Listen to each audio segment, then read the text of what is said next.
The door slammed shut behind her, not from wind, not from a draft. It clicked like someone had locked it. Emma spun around, heart hammering. The air inside the room shifted, heavy, dry. She tried the doorknob. Nothing. It didn't move. It felt warped, as if it had fused into the wall. She was trapped. The blue room. She had only come in to check it. 5 minutes, just like the landlord asked. Just make sure the windows are secure, he'd said.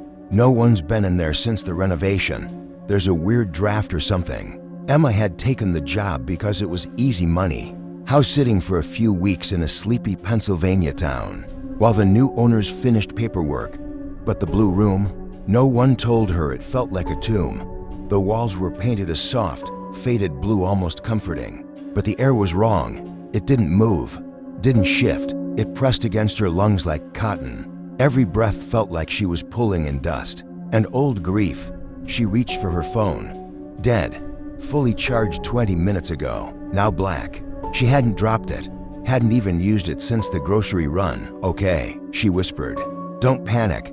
There were 2 windows, both latched. She tried the first. It creaked but didn't open. The second, same thing. Something caught her eye, on the floor. A line of dust, perfectly straight, running from one corner of the room to the other. Weird. She crouched to inspect it, and noticed something stranger, scratches in the floorboards, right beneath the dust, like someone had tried to claw their way out.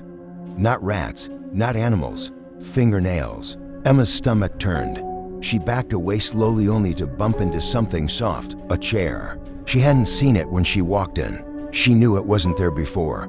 Wicker. Old, the seat stained. On the seat, a dusty tape recorder. Her hand hovered over it, trembling. Then the recorder clicked on its own. The voice was faint, broken. A woman's voice, whispering, "Don't listen to the man. Don't trust the paint. This room was never blue. It was never supposed to be blue.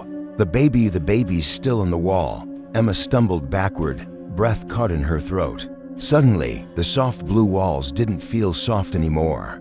They felt like a lie. She turned and pounded on the door. Nothing. Then movement. From the corner. Behind the curtain. It swayed gently, even though there was no breeze. She stepped closer, one slow step at a time. Fingertips reached for the curtain. A small, high-pitched laugh rang out like a child's giggle, echoing through static. Emma ripped the curtain aside. Nothing. Just a wall, but scrawled in chalk near the baseboard. "Do you remember me now, Mommy?" Her knees buckled, because she'd never had children. But she did remember the pregnancy test from 7 years ago. The one she never told anyone about. The one that turned positive, then mysteriously negative just a week later. She hadn't miscarried. The doctor told her there was never a baby. She never understood what he meant. Until now. The tape recorder crackled again. "He took it from you. The room. The man with the crooked smile. He made you forget." Emma pressed her back to the door, tears streaming down her face. "No, no, no." Then a soft thud from behind the wall. Then another. Rhythmic, soft, almost like knocking. From the inside. She stepped back, breath shallow, heart breaking. The knocking grew louder. And then, a voice from within the wall. A child's voice. "Let me out, Mommy. I'm cold." Who is the child? What happened in this room before? Who is the man with the crooked smile? Why was Emma made to forget? Emma froze. Her body stopped listening to her mind. Her legs turned heavy, her throat dry. She stared at the wall where the voice had come from. A child's voice, muffled but clear. "Let me out, Mommy. I'm cold." Her mouth trembled. "I'm not I don't." The knocking returned. A small hand, tapping rhythmically from behind the drywall. Emma backed away slowly until her knees hit the edge of the wicker chair. The recorder sat there, still, dead silent now, like it had never turned on in the first place. But it had. She heard it. She felt it. And the chalk writing. "Do you remember me now, Mommy?" She hadn't touched chalk in years. What the hell was happening? Emma knelt and placed her ear against the wall. She held her breath for a few seconds. Nothing. Then, a low hum, like a lullaby, but out of tune, off-key, a child singing to themselves in the dark. She shot to her feet. "No, this is insane. I'm hallucinating. I'm sleep-deprived. Or maybe this is some twisted prank." But even as she said it, the weight in her chest told her she was wrong. This wasn't a prank. This was personal. She turned and tried the door again. It still wouldn't budge. She kicked it, pounded it with her fists, screamed for help. No sound came back. Just her own voice bouncing off the blue walls that didn't feel blue anymore. And then she noticed something. The paint was peeling near the bottom corner of the room. Just a little, but enough to reveal something underneath. She knelt again, took a deep breath, and started peeling the paint back with her nails. The blue came off in strips, long, curling, brittle, underneath red. A deep, dried blood red wall beneath the soft baby blue. She kept peeling. The more she stripped away, the more she saw the truth. Underneath the comforting pastel surface was a darker reality. Scratch marks, carvings, symbols she didn't recognize. One of them was shaped like a crying eye. Another, a stick figure with no arms. And in the center of the wall, beneath, a large peeling patch of red. A name, Evelyn. Emma's lungs stopped moving for a second. That name. She hadn't heard it in years. 7 years ago, when she thought she was pregnant, she had started calling the baby Evelyn in her mind. She had never told anyone, not even her boyfriend at the time. It was a secret, a hope, a dream that had faded. When the doctor told her, "There's no baby. You must have had a false test." No explanation, no answers. She had cried for days. And then she'd forgotten. No, she had tried to forget. And now this room was making her remember. The humming behind the wall turned into soft, shaky breathing. Emma turned away, trying to collect herself, when she noticed the shadow under the door. Feet, not hers, on the other side.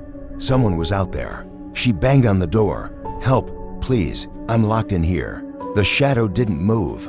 Then a low chuckle, a man's voice, muffled but clear. "You opened the room." Emma stepped back.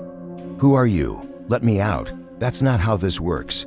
She pressed her face to the crack under the door, trying to glimpse who it was, but all she saw were dark shoes, old-fashioned, maybe leather, and a puddle of what looked like black water seeping out from under them. She gasped and backed away.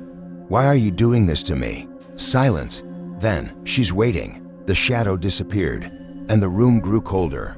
So cold her fingertips went numb. Then, from the wall again, "I don't like him, Mommy. He hurts me when you sleep." Emma's heart shattered. She fell to the floor, holding her knees to her chest. Tears streamed down her face. "I don't know who you are," she whispered. "I don't know how to fix this. Paint it red again." She looked up. The child's voice had changed, deeper now, almost tired. "Paint it red and I'll come out. Then you'll remember everything." Emma stood dazed. Her mind refused to keep up with what her heart already knew. This wasn't a haunting. This was a memory trying to claw its way back. A buried truth, a silenced voice, a part of her life she'd been forced to erase. She looked around. There was an old cabinet in the corner, dusty, almost invisible. She hadn't seen it before. Something told her to open it. Inside, a can of red paint, half used, a brush, and a folded piece of paper tucked into the lid. She opened the paper with shaking hands. "Don't stop until the walls bleed, or he'll never leave." A sudden creak. She spun around. The wall behind her was cracking, not from paint, but from inside, as if something was pressing against it, trying to push through. Who is Evelyn? Truly, who is he? And why does he hurt the child? Did Emma lose her child? Or was it taken from her memory? What will happen when the wall breaks? The wall cracked again, louder this time. Wooden plaster groaned like ribs under pressure. Emma staggered back, red paint clutched to her chest, the folded note still trembling in her hand. "Don't stop until the walls bleed, or he'll never leave." Every part of her screamed to run, but the locked door still refused to open. The windows wouldn't budge, and now the wall was moving. She dropped to her knees and pried the paint lid open. The sharp scent of something metallic and sour filled the room. It didn't smell like normal paint. It smelled like rusted blood. Her hand trembled as she dipped the brush in. "Paint it red again. Then you'll remember everything." She pressed the brush to the wall and made the first stroke. It was thick, deep crimson, and as it dried, the paint didn't settle like usual. It pulsed like skin. She kept going, painting over the words Evelyn first, then the eye. Then the chalk marks left by the child's hand. With each stroke, a strange warmth filled her.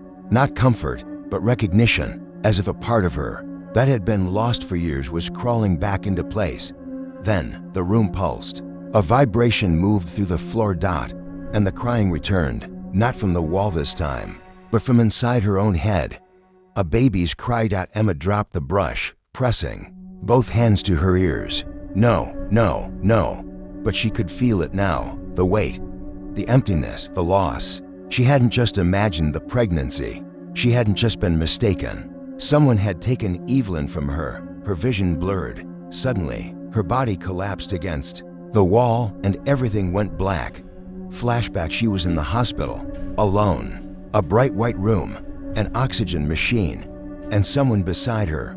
A man, not her boyfriend, not anyone she knew. He wore a medical coat, but his smile was crooked, unnatural, like a puppet's mouth yanked by strings. Your baby didn't make it, he said softly to softly. But don't worry, you'll forget soon. She tried to speak. Her mouth wouldn't open. He leaned in closer. You never had a baby, Emma. Remember that. You were confused. There's nothing to grieve. And then, a needle in her arm. Darkness again. Emma gasped, awake, sprawled on the floor of the blue room. The can of paint had tipped, red pooling into the floorboards, into the scratches left by fingernails years ago. She sat up slowly, breathing hard. The door was unlocked now, wide open. But instead of leaving, she stood. Something inside her had changed. No more confusion, no more disbelief. They had taken Evelyn, made her forget, made her doubt her own body, her mind, her grief. She wouldn't run. She would remember. Emma stepped forward, back to the wall, and peeled more of the blue paint with her bare hands. Underneath, a seam, a fine, straight line in the plaster, almost like a hidden door. She pushed. It creaked, just slightly, and then again. A wave of foul air hit her, rotten, wet, sour. Inside, the space was narrow, barely wide enough to crawl into, but there was something in there. She reached in, her fingers brushing against cloth. A baby blanket, yellow, faded, and something wrapped in it. Her heart clenched as she pulled it out. A tiny stuffed rabbit, moldy, one eye missing, and tucked inside. The blanket, a photo, a sonogram, her name on it, the date. 7 years ago. She pressed the blanket to her chest and sobbed. You were real. I knew it. I knew you were real. From behind her, a creak. She turned. The man was back. The man with the crooked smile. But now she remembered. He wasn't just a nurse. He had never belonged to that hospital. He had stood in the delivery room, watched from the shadows, and whispered in her dreams for weeks after the miscarriage. Emma stood between him and the hidden wall. He tilted his head. You weren't supposed to find this room, and she wasn't supposed to die, Emma snapped. He took a step forward. The lights flickered. The child was never yours to keep. The walls of the blue room shook. The red paint began to run, like blood down flesh. Emma didn't flinch. She held the blanket tighter.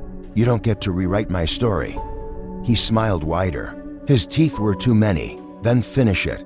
But remember, remembering comes with consequences. He vanished, just blinked out. The door slammed shut again. But Emma was no longer afraid. She picked up the brush and began painting the walls red, not just with color, but with truth. With each stroke, the room whispered memories back to her. The smell of Evelyn's skin in the dream she once forgot. The flutter in her belly that no one believed in. The lullaby she used to hum without knowing why. Until finally a voice, soft, warm, right beside her ear. Thank you, Mommy. Emma turned. The blue room was now bathed in red. And standing in the center, barefoot, smiling, holding the stuffed rabbit, was a little girl. Is Evelyn's spirit really at peace? Or has something else come through? What exactly is the man with the crooked smile? Why was Emma chosen? And who else has been through this? Evelyn stood in the center of the blue room only now. The room wasn't blue anymore. It blood crimson. The paint Emma had smeared across the walls still dripped like fresh wounds. The floor felt warm under her feet, pulsing faintly like a heartbeat. It wasn't just a room anymore. It was alive. And Evelyn, small, barefoot, and fragile-looking, was holding the stuffed rabbit, the one from the crawl space. Her dress looked older than it should have, yellowed and torn. But her face looked just like Emma's had in childhood.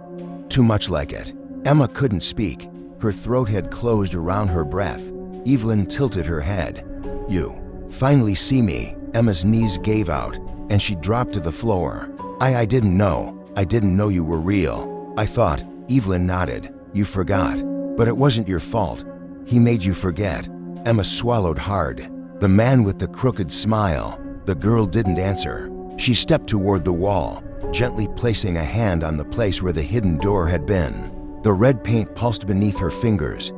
"He finds women who are about to become mothers. Ones without protectors. Ones with pain he can feed on." Emma's heart twisted. Why? Why me?" Evelyn turned to her, eyes dark with something ancient. "Because you were strong, and strength makes a better cage." Emma's stomach churned. A cage. Suddenly the house groaned again, a deep, guttural sound like a body exhaling its last breath. The walls trembled, the paint flickered, shifting back to blue, and then back to red again. Something was fighting back.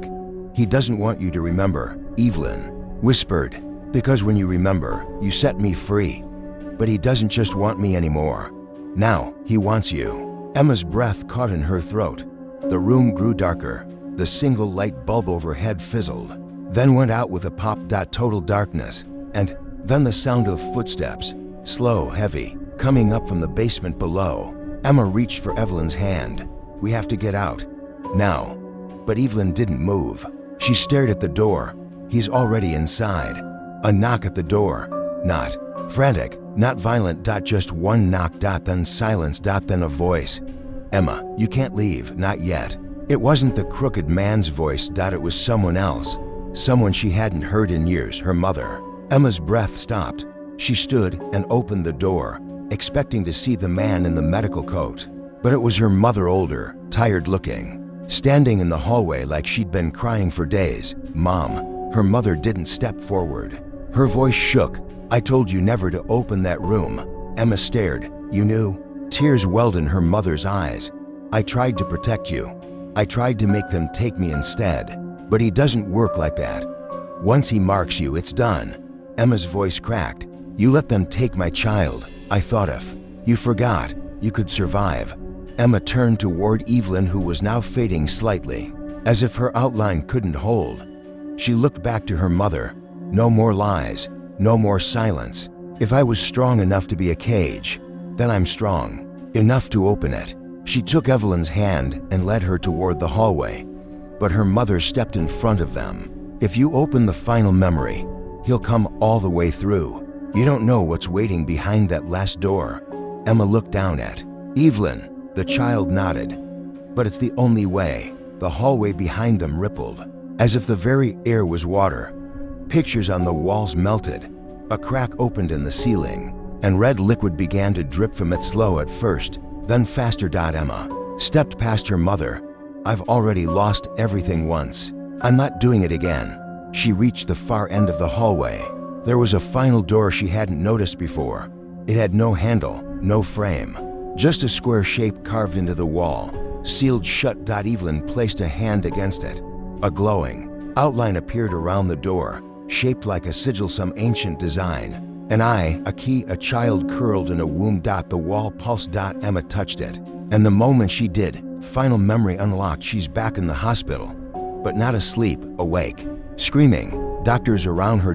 Pain, so much pain, but they're not helping. They're holding her down. One of them whispers, "She's almost through." Another, "Don't let her open her eyes. She feels something leave her." A rush, a wait. And then silence. Someone walks past her bed, carrying a bundle. She turns her head. It's Evelyn, wrapped in yellow. Still, silent. And the man with the crooked smile grins down at her. "We'll make her forget by morning." Emma stumbled backward as the memory ended. The door in front of her clicked open. Light poured out, white and gold. Evelyn turned to her. "If I go now, I won't come back.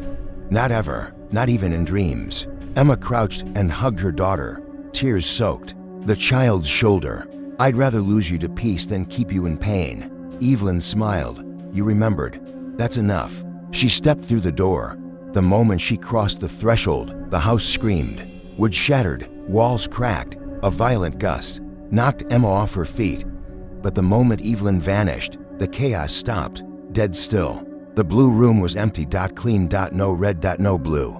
Just light. Emma walked outside for the first time in what felt like years. The sun hit her skin like a blessing. She sat on the porch steps, Evelyn's rabbit in her lap, and breathed deeply. She didn't hear voices anymore, didn't see shadows in the corner. She had remembered.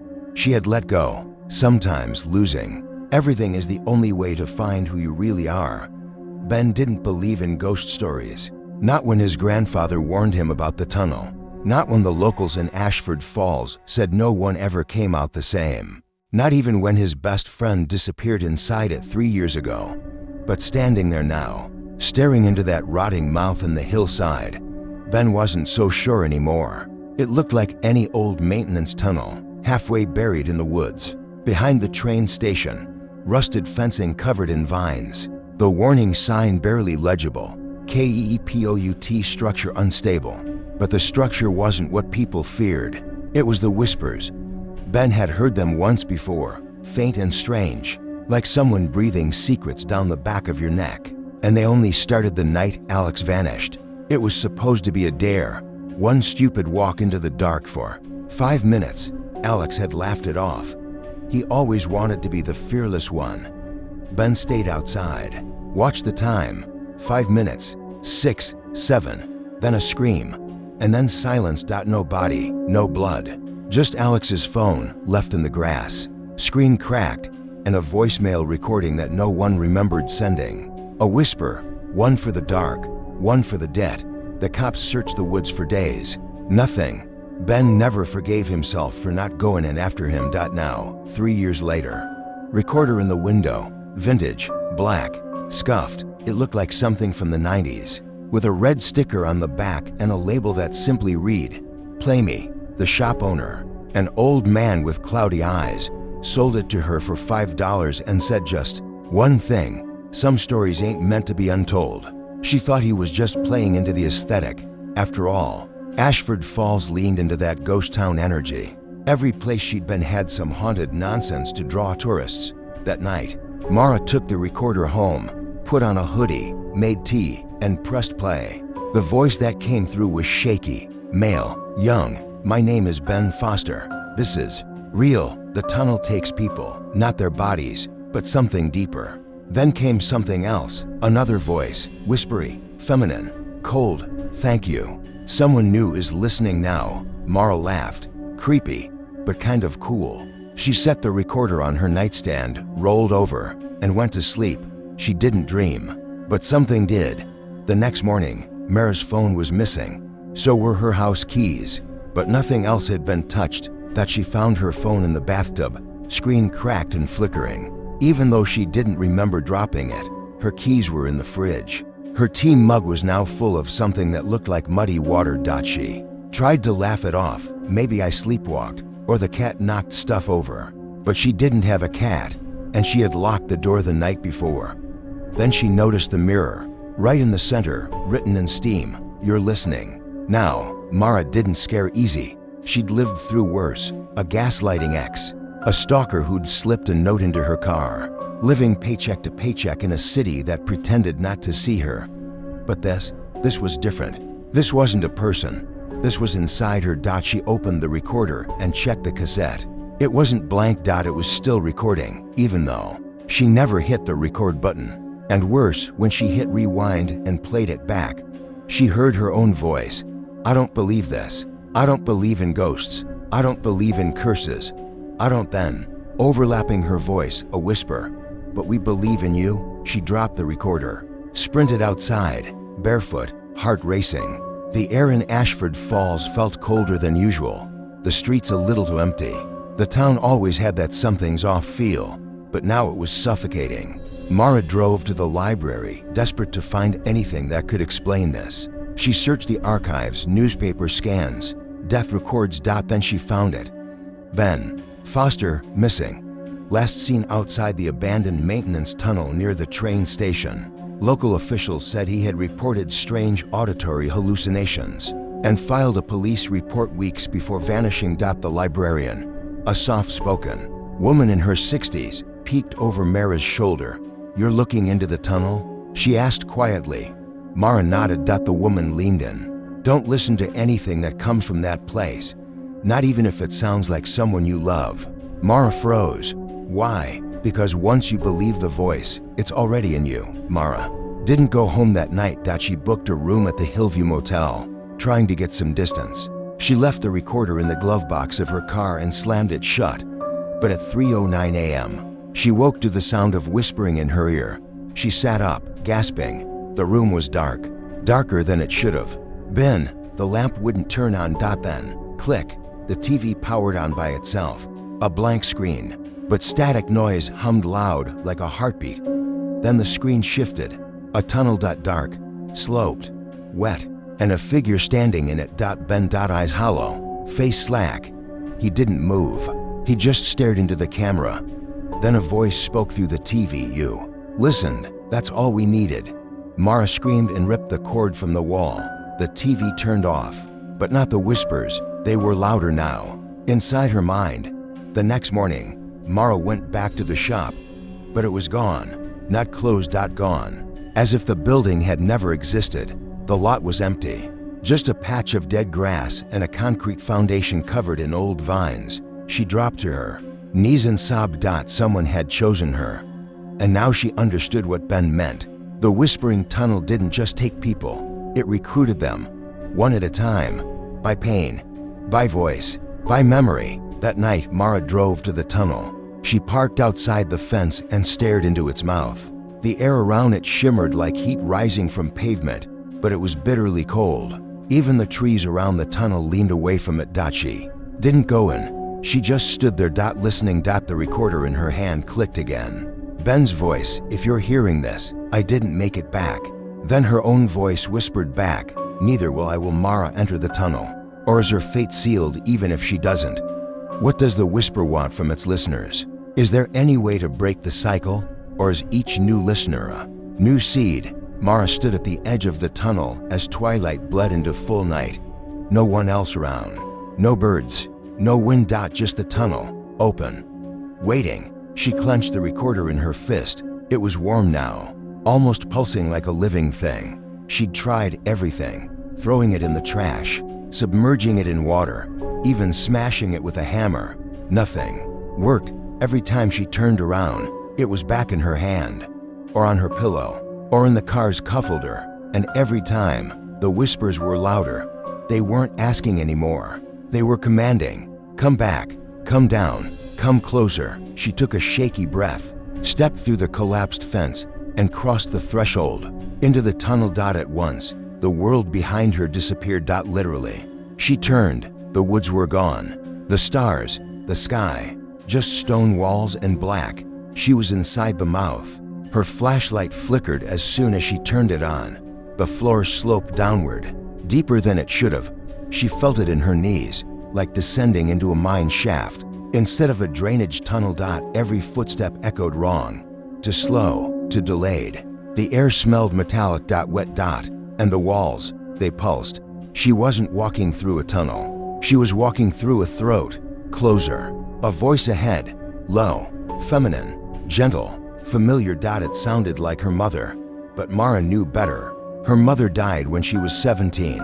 Car crash, no warning. Mara had never heard her voice since, not even in dreams. Until now. "You were always the strong one, sweetie." Mara kept walking, gripping the recorder. "You're not real." The voice changed. Younger now. Male. "You let me die, Mara. You told me it was my fault." Her ex Ethan. Another memory she'd buried. The night he'd tried to overdose. The screaming. The blood on the tiles. How she'd stood there, frozen, whispering, "You always want attention. You never actually go through with it." He lived, but they never spoke again. She never forgave herself. The whisper had found it. "You're feeding me," it hissed now. "With every secret you never told, every regret you carry." The tunnel walls trembled. Ahead, a dull red light flickered. Mara pressed on. The passage opened into a massive underground chamber, a perfect circle, domed ceiling, glistening with moisture. In the center, an altar, surrounded by old cassette recorders, hundreds, maybe thousands, stacked, twisted, still blinking, still recording.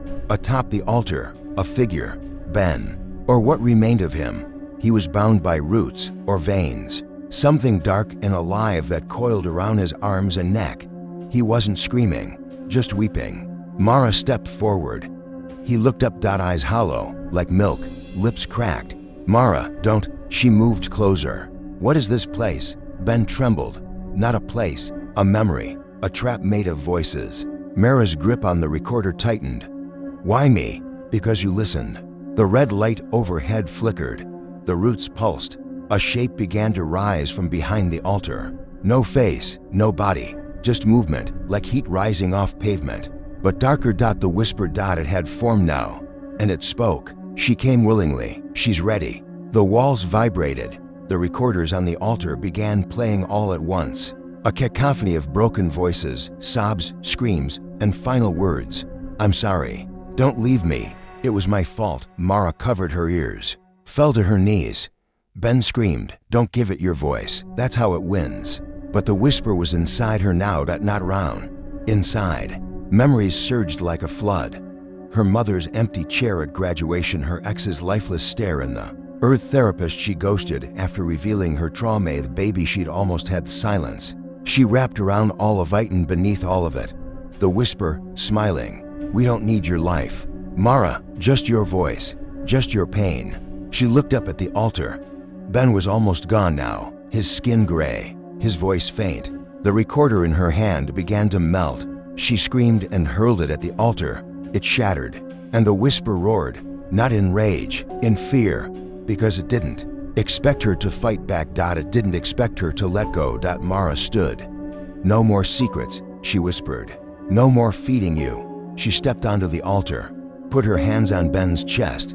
He opened his eyes, and for a second, they were clear. Mara, she nodded. We're not dying in here. She reached into her jacket, pulled out a knife, the same one she kept after her divorce. One cut across the veins binding Ben. They recoiled, screamed. Blood erupted, but not Ben's. The altar cracked. The chamber howled. The whisper twisted, flailed, trying to re-enter her mind. You'll forget everything. I hope I do, Mara hissed. You don't get to live in me. She grabbed Ben's hand and ran. The tunnel collapsed behind them. Red light gave way to black. Then they fell spinning. Weightless. Then light. Daylight. Birdsong. Mara woke on the grass outside the tunnel. Ben beside her, unconscious, but breathing. No blood, no wounds, no recorder. Just silence. For the first time in weeks, true silence. She stared at the sky and cried. Tears of relief. Tears for what she'd lost, and for what she hadn't. Later that day, Ben stirred, looked at her. You did it, he whispered. Mara nodded. The woman leaned in. Don't listen to anything that comes from that place, not even if it sounds like someone you love. Mara froze. Why? Because once you believe the voice, it's already in you. Mara didn't go home that night. She booked a room at the Hillview Motel, trying to get some distance. She left the recorder in the glove box of her car and slammed it shut. But at 3:09 a.m., she woke to the sound of whispering in her ear. She sat up, gasping. The room was dark, darker than it should have been. The lamp wouldn't turn on. Then, click. The TV powered on by itself. A blank screen. But static noise hummed loud, like a heartbeat. Then the screen shifted. A tunnel. Dark, sloped, wet, and a figure standing in it. Ben. Eyes hollow, face slack. He didn't move. He just stared into the camera. Then a voice spoke through the TV. You listened. That's all we needed. Mara screamed and ripped the cord from the wall. The TV turned off. But not the whispers. They were louder now, inside her mind. The next morning, Mara went back to the shop, but it was gone. Not closed. Gone. As if the building had never existed. The lot was empty. Just a patch of dead grass and a concrete foundation covered in old vines. She dropped to her knees and sobbed. Someone had chosen her. And now she understood what Ben meant. The whispering tunnel didn't just take people. It recruited them, one at a time, by pain, by voice, by memory. That night, Mara drove to the tunnel. She parked outside the fence and stared into its mouth. The air around it shimmered like heat rising from pavement, but it was bitterly cold. Even the trees around the tunnel leaned away from it. She didn't go in. She just stood there. Listening. The recorder in her hand clicked again. Ben's voice, "If you're hearing this, I didn't make it back." Then her own voice whispered back, "Neither will I. Will Mara enter the tunnel? Or is her fate sealed even if she doesn't?" What does the whisper want from its listeners? Is there any way to break the cycle? Or is each new listener a new seed? Mara stood at the edge of the tunnel as twilight bled into full night. No one else around. No birds. No wind. Just the tunnel, open, waiting. She clenched the recorder in her fist. It was warm now, almost pulsing like a living thing. She'd tried everything, throwing it in the trash, submerging it in water, even smashing it with a hammer. Nothing worked. Every time she turned around, it was back in her hand, or on her pillow, or in the car's cuffholder. And every time, the whispers were louder. They weren't asking anymore. They were commanding. Come back, come down, come closer. She took a shaky breath, stepped through the collapsed fence, and crossed the threshold into the tunnel. At once, the world behind her disappeared. Literally. She turned. The woods were gone. The stars, the sky, just stone walls and black. She was inside the mouth. Her flashlight flickered as soon as she turned it on. The floor sloped downward, deeper than it should have. She felt it in her knees, like descending into a mine shaft. Instead of a drainage tunnel. Every footstep echoed wrong, too slow, too delayed. The air smelled metallic. Wet. And the walls, they pulsed. She wasn't walking through a tunnel. She was walking through a throat. Closer. A voice ahead. Low, feminine, gentle, familiar. It sounded like her mother. But Mara knew better. Her mother died when she was 17. Car crash. No warning. Mara had never heard her voice since. Not even in dreams. Until now. You were always the strong one, sweetie. Mara kept walking, gripping the recorder. You're not real. The voice changed. Younger now. Male. You let me die, Mara. You told me it was my fault. Her ex Ethan. Another memory she'd buried. The night he'd tried to overdose. The screaming. The blood on the tiles. How she'd stood there, frozen, whispering, "You always want attention. You never actually go through with it." He lived, but they never spoke again. She never forgave herself. The whisper had found it.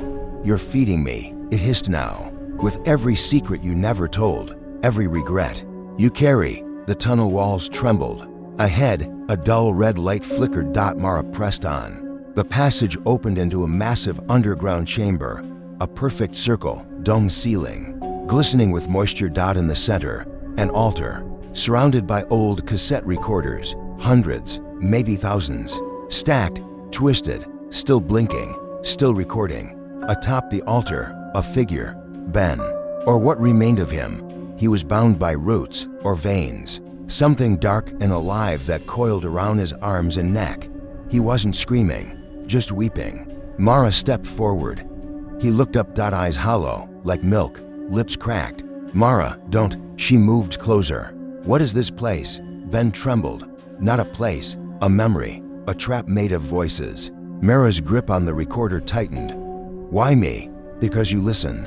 The red light overhead flickered. The roots pulsed. A shape began to rise from behind the altar. No face, no body, just movement, like heat rising off pavement. But darker. The whisper. It had formed now, and it spoke. She came willingly. She's ready. The walls vibrated. The recorders on the altar began playing all at once. A cacophony of broken voices, sobs, screams, and final words. "I'm sorry. Don't leave me. It was my fault." Mara covered her ears, fell to her knees. Ben screamed, "Don't give it your voice. That's how it wins." But the whisper was inside her now. Not around. Inside. Memories surged like a flood. Her mother's empty chair at graduation, her ex's lifeless stare in the earth therapist she ghosted after revealing her trauma. The baby she'd almost had silence. She wrapped around all of it, and beneath all of it, the whisper, smiling, "We don't need your life. Mara, just your voice, just your pain. She looked up at the altar. Ben was almost gone now, his skin gray, his voice faint. The recorder in her hand began to melt. She screamed and hurled it at the altar. It shattered, and the whisper roared, not in rage, in fear, because it didn't expect her to fight back. It didn't expect her to let go. Mara stood. No more secrets, she whispered. No more feeding you. She stepped onto the altar, put her hands on Ben's chest. He opened his eyes, and for a second, they were clear. Mara, she nodded. We're not dying in here. She reached into her jacket, pulled out a knife, the same one she kept after her divorce. One cut across the veins binding Ben. They recoiled, screamed. Blood erupted, but not Ben's. The altar cracked. The chamber howled. The whisper twisted, flailed, trying to re-enter her mind. You'll forget everything. I hope I do, Mara hissed. You don't get to live in me. She grabbed Ben's hand and ran. The tunnel collapsed behind them. Red light gave way to black. Then they fell, spinning. Weightless. Then dash light. Daylight. Birdsong. Mara woke on the grass outside the tunnel. Ben beside her, unconscious, but breathing. No blood, no wounds, no recorder. Just silence. For the first time in weeks, true silence. She stared at the sky and cried. Tears of relief, tears for what she'd lost, and for what she hadn't. Later that day, Ben stirred, looked at her. You did it, he whispered. Mara nodded. Double quotes, not just me. You stayed alive in there. He smiled faintly. The whisper's gone. She looked at the trees, the breeze, the sun. I don't know, she said honestly, but maybe it's quiet for now. But back in the woods, a child walked alone. Found a shattered cassette by the old fence, picked it up. Smiled. Double quotes, play me. Liam Jennings was only 11, but everyone in Ashford Falls called him the quiet one. He didn't talk much, not since his mom left, not since his dad started coming home with that smell on his breath, not since the night the shouting turned into something worse. Liam liked the woods behind the old train station. It was the only place he could go where no one raised their voice. The trees didn't ask him questions. The birds didn't blame him. And on that strange Thursday morning, he found something there, half buried in the dirt. A black, cracked cassette recorder. With a faded sticker on the back. Play me. He turned it over in his hands. It looked broken, but the red light blinked, dim, faint. He pressed play. Static. Then a whisper. Thank you. Liam blinked. For a moment, everything felt clearer. His chest, which always felt tight, loosened. His ears rang softly, like the start of a dream. And then, he smiled. That night, Liam didn't speak a word at dinner. Not unusual. But when his father slammed a cupboard door and cursed, Liam didn't flinch, didn't look up, didn't cry. Instead, he whispered something. His father turned. What did you say? Liam looked at him and smiled. I said, you'll be sorry. Then the lights went out. At school, Liam started humming a tune no one recognized. Kids around him began to complain about strange dreams. One girl said she woke up and couldn't move. She saw Liam standing at the foot of her bed. A teacher found her crying in the nurse's office, muttering, he's whispering in my ears. The principal called Liam in, asked if he was okay, if he needed to talk to someone. Liam didn't answer. Instead, he reached into his backpack and pulled out the recorder. He placed it on the desk between them. Hit play. The principal leaned in. What is one for the dark? The whisper said. One for the dead. And now, one for the child. The principal's face went pale. His nose began to bleed. Then he collapsed. Liam quietly picked up the recorder, walked out of the office, and went home early. Something was changing in him. He didn't feel sad anymore. Didn't feel small or scared. He didn't hear his dad yell that night, because his dad never came home. Meanwhile, across town, Mara Clay stood by her kitchen window, watching the wind move the trees. It had been 3 weeks since the tunnel. Ben had moved to towns over. He was trying to build a new life, away from tunnels and tapes and memory thieves. Mara was trying, too. But some nights, she swore she still heard the whispers in the drain pipes or in the gaps between raindrops. That morning, A letter arrived. No name on the envelope. Just a single cassette tape inside. And a note. It picked another. She stared at the tape. Didn't touch it, didn't dare play it. But she knew. She felt it. The whisper wasn't dead. It had just changed hosts. Back in Ashford Falls, Liam sat alone in the woods again, talking to someone no one else could see. They never listened before, he said, but they will now. I'll make them. The voice inside him, the one that used to sound like a stranger, now sounded like his own. He wasn't just carrying the whisper anymore. He was becoming it. That night, 5 students from his school went missing. The town searched the woods, the lake, the fields. Nothing. No signs of struggle. No footprints, no vehicles. Just a note found taped to the school's front door, written in child's handwriting. I only took the ones who didn't believe. Mara saw the news the next morning, and for the first time since the tunnel, she felt a fear deeper than anything she'd known. This wasn't just about pain anymore, or memory. The whisper had changed. It had grown teeth, and now it was using a child's voice. She drove to Ashford Falls that same day. Found the old tunnel blocked off, concrete poured in, signs posted by the town council, danger, structurally unsafe, nitrogen monoxide entry. It didn't matter. The whisper didn't need the tunnel anymore. It had Liam, and Liam was walking freely through the world.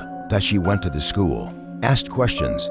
A janitor told her Liam hadn't been in class in days. He just vanished, he said, eyes wide. But weird thing is, some of the kids say they still see him, just standing outside the window or in the bathroom mirror, just standing, not moving, not blinking. Mara's stomach turned. She pulled out her phone and texted Ben. It's Liam. The recorder found a child. He's not haunted. He is the haunting. Ben replied instantly. We need to stop this before he spreads it, before he teaches others, before there's more than one whisper. That night, Mara returned to her motel. The tape from the letter sat on the bed. She stared at it, debated, and then, slowly, pressed it into an old Walkman. The moment it clicked into place, she heard it. Liam's voice. You came back to listen. That means you're ready to learn. And behind his voice, others. Dozens. Hundreds. Not whispers anymore. Voices. The whisper wasn't one anymore. It was becoming a chorus. Mara and Ben must face the evolved whisper, now multiplying through Liam. A final confrontation with the true origin of the curse. Closure. Can it be stopped? Or will it spread forever? The motel room was dark. Mara sat on the edge of the bed, the cassette player in her lap, still spinning. Liam's voice echoed from the tiny speakers, quiet, confident. Wrong. I used to be scared, but now I understand. The pain isn't the curse. The pain is the door. Then silence. Then another voice, a child's. Then another. Then another. A chorus, growing. Ben was already on his way. She'd called him an hour ago. Voice shaking. He's spreading it, Ben. Not just the whisper, but copies. He's multiplying it. Like spores, across town, Ben's car sped down a rain-slicked road. He hadn't slept in days, but he knew what Mara meant. Whatever they'd faced inside that tunnel, it hadn't ended. It had escaped. When they'd destroyed the original recorder, they thought they'd sealed the curse. But the whisper had never been trapped in the recorder. It had only used it to listen. Now it was using Liam. A voice in a boy's body. A parasite wrapped in innocence. And if they didn't stop it tonight, tomorrow it wouldn't be one child. It would be every child. They met at the edge of Ashford Falls, where the forest met the abandoned tracks. I found him, Mara whispered, eyes wild. Or it. Ben followed her gaze. A single flashlight was glowing at the far end of the platform. A small silhouette stood behind it. Liam. His face was calm. Too calm. He was holding something, a bundle wrapped in cloth. As they approached, Liam slowly unwrapped it. Inside, dozens of cassette tapes, cracked, burned, wet, but blinking red. Don't, Ben said. Liam looked up. Why not? I'm only teaching them, like it taught me. His eyes were too still, too knowing. Mara stepped forward. This isn't you, Liam. You're just a kid. He tilted his head. I was. But kids don't matter to the world.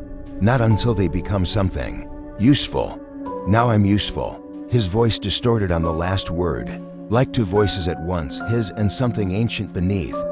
Ben swallowed hard. What do you want? Liam stepped onto the rails. I don't want anything. I just am. You fed me, remember, in the tunnel. Every regret, every scream, I used to whisper. Now I speak. The wind picked up. All around them, the forest began to hum, low, vibrating, like the beginning of an earthquake. From the trees, more children emerged. 6, 7, 12, maybe more. Each holding a recorder. Each blinking red, each one smiling. Mara turned to Ben, whispered, "We're too late." No, his jaw clenched. Not yet. He stepped toward Liam. You said. The pain is the door, Ben said. Fine, let me open it. Without waiting, he dropped to his knees, pulled out the old recorder Mara had mailed him weeks ago, the one they never dared play again, and pressed record. I was 12 when I saw my brother die, Ben said, loud, clear. I blamed myself. I didn't run fast enough. I didn't scream loud enough. The wind howled. I've hated myself since that day. Let it rot me. One of the children collapsed, crying out. I let my mother cry herself to sleep for years. While I stayed silent, I watched my father fall apart and did nothing. Another child dropped the recorder, fell to his knees, screaming. Ben kept going, tears in his eyes. I let the whisper feed on me, and I let it live. I gave it room to grow, but not anymore. He turned the recorder around. This is my voice, my pain. I take it back. He slammed the recorder into the tracks. It shattered. A sound like a shattered scream erupted. The sky above cracked. The kids shrieked, grabbing their ears, dropping their tapes. Liam stumbled backward, clutching his head. No, no, you need us. Mara stepped forward, voice calm but shaking. No, you need us. You never had a voice of your own. You only borrowed ours. She threw her own recorder down beside Ben's. Another crack. Another wave of force pulsed outward. Like thunder, the forest went still. Liam fell to his knees. The children around him collapsed, dazed. Some began crying. One by one, the blinking red lights turned off. An eerie quiet fell. Only the wind moved. Ben approached Liam, knelt beside him. The boy was crying. Real tears now. The arrogance gone. The voices gone. Where is it? Ben asked. Liam shook his head slowly. Gone. It left when I broke. I didn't want to hurt anyone. Mara placed a hand on his back. You didn't, not really. They sat like that in silence, Mara, Ben, and Liam, surrounded by broken plastic, dead batteries, and frightened children waking from nightmares they couldn't explain. Weeks later, the whisper never returned. Not as far as anyone could tell. Ashford Falls quieted again. The tunnel remained sealed. But the truth, the tapes were never found. No evidence. No names on recorders. No official police statements. Just whispers. And those, still, drift through the trees when the wind is just right. Mara moved out of state. Started over. She volunteers with trauma survivors now, listening, but not absorbing. Helping people take their voices back. Ben became a writer. His first books. Title, The Tunnel That Spoke. No one believes it's real. Except those who lived it. And one child who sometimes still wakes up at night, hearing something scratching inside the walls. A voice trying to return. But Liam doesn't answer. Not anymore. Sometimes, pain is a parasite. It whispers that it owns you, that you'll never heal, that it's your truth. But the moment you face it, speak it, break it, it loses its power. Because silence doesn't keep us safe, truth does. The end.